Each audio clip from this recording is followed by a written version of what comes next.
আসসালামু আলাইকুম। আপনারা দেখতেছেন এটা হলো এক ধান ক্ষেত, অর্থাৎ আমার খামারের পাশে। এখানে ধান পুরো অনেকটা পরিপক্ক হয়ে গেছে, কিছুদিন পরে কাটা শুরু হবে। শুধু এই জমিটাই কাটা হয় নাই। এখানে দেখতেছেন ধান কি সুন্দর ছোপা ছোপা ঝুলে আছে। এই দেখেন চকু যেখানে দূরে দেখা যাচ্ছে ভুট্টা ক্ষেত। তো এইটা হইলো, এই জাতটা হইলো বাসমতি, যে চালটা বলা হয় এটা হচ্ছে বাসমতি, খুব চিকন। এটা খুব ভালো দেখতে, অনেক সুন্দর মনে হয়েছে। বাসমতি চাউলের ধান, ধানের কাছে গেলে ধানের যে গন্ধ, শাখা কাছাকাছি না গেলে বোঝা যায় না মিষ্টি গন্ধ। যাই হোক, এখানে আমি মূল উদ্দেশ্য হইতেছে যে কৃষকরা আজকে তাপমাত্রা ছিল প্রায় 40 ডিগ্রি, এর ভিতরে তারা কাজ করতেছে। তো দেখেন এই জমির ধানটাও বাকি রয়েছে, অত কিছু জমিতে কাইটে ফেলবে। এই যে তারা ছোট একটা জমি ধান কাটছে, আটি বেঁধা হয়েছে। আর ওই যে দেখেন ওনারা ধান অলরেডি রোদের ভিতরে ধান কাটতেছে।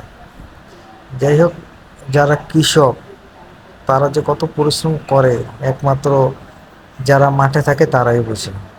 অথচ আমরা তো সহজেই শহরবাসী বা দোকানে গেলেই নিত্য প্রয়োজনীয় দ্রব্যাদি পাইয়া থাকি, মনে করি অনেক সহজ, কিন্তু না। এই দ্রব্যের মধ্যে বা এই জিনিসের ভিতরে কত যে শ্রম, কত যে ঘাম, একমাত্র কৃষকই জানে।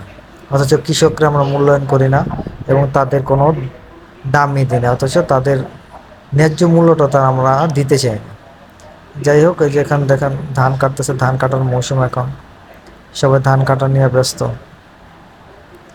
কারণ এই কয়দিন ধান কাটা নিয়ে সবাই ব্যস্ত থাকবে। তো মজার ব্যাপার হইতেছে আরেকটা, যে অনেকে বলতেছে তাপমাত্রা বা বৃষ্টি হচ্ছে না কেন, নামাজ অন্যান্য ইবাদত করতেছে। অথচ দেখেন বৃষ্টি যদি হয়ে যায়, কৃষকের ধান অনেকটা নষ্ট হয়ে যাবে, ফসল তারা ঘরে ঠিকমতো তুলতে পারবে না। অথচ বৃষ্টি কম হওয়ার কারণে আজ ফসল প্রচুর ঘরে তুলতেছে। এতে করে আমাদের জন্য ভালো হয়েছে, আমরা সহজেই চাউল হিসাবে এটা ব্যবহার করতে পারবো। যাই হোক, খুব ভালো লাগছে। রৌদ্রটা আর কিছুদিন থাকলে হয়তো বা ভালো হইব, কারণ তারা ঘরে সম্পূর্ণ ধানটা যাতে নিতে পারে সে দোয়াই করছি।